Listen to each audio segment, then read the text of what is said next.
Hello दोस्तों, मैं king of darkness. आइए बढ़ते हैं कहानी की तरफ। यह बात 16वीं सदी की है। एक बादशाह लारेंस, जिसने अपनी ताकत के बल पर पूरी दुनिया को फतेह किया था, आज वह अपने वारिस के लिए तरस रहा था।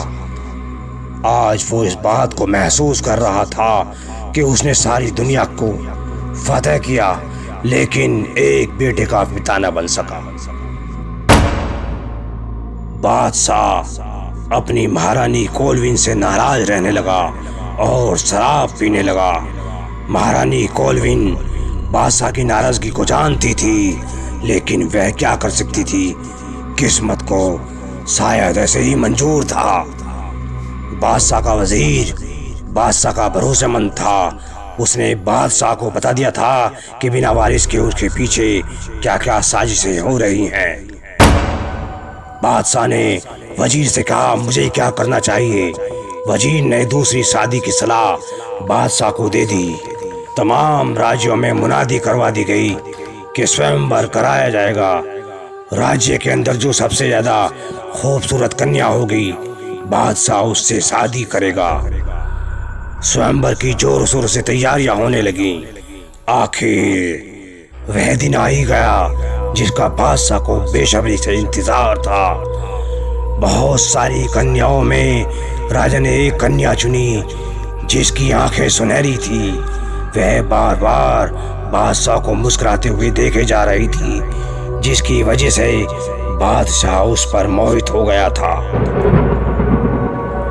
बादशाह की शादी के बाद जिस रात वह उस कन्या से मिला, तो वह जान नहीं पाया कि वह कन्या कोई और नहीं, एक राक्षसी थी जो एक कन्या के भेष में स्वयंवर में आई थी, और उस राक्षसी का नाम करुणा था।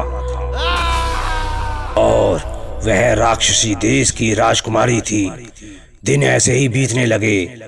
राक्षसी ने अपना रूप हमेशा छुपा के रखा, जो रात को 12 बजे के बाद अपने रूप में आती थी। लेकिन बादशाह गहरी नींद में सोया हुआ होता था, जिसकी वजह से वह जान नहीं पाया कि यह एक राक्षसी है। राक्षसी ने एक बेटे को जन्म दिया जिसका नाम मकड़ रखा गया। लेकिन यह क्या, वह बेटा दिन पे दिन तेजी से बढ़ने लगा। उधर कोलविन के नसीब ने भी गोता खाया। उसके भी एक बेटा पैदा हो गया, जिसे देखकर बादशाह को बहुत खुशी हुई। लेकिन इधर राज्य में करुणा का बेटा बहुत तेजी से बढ़ रहा था। वो एक विशालकाय बन चुका था।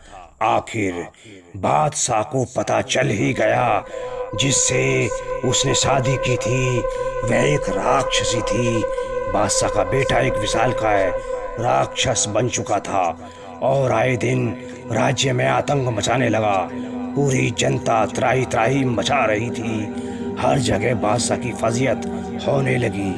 एक बार बादशाह लारेंस ने करुणा राक्षसी को रूप बदलते हुए देख लिया, जिससे मजबूर होकर बादशाह ने करुणा राक्षसी को कत्ल कर दिया।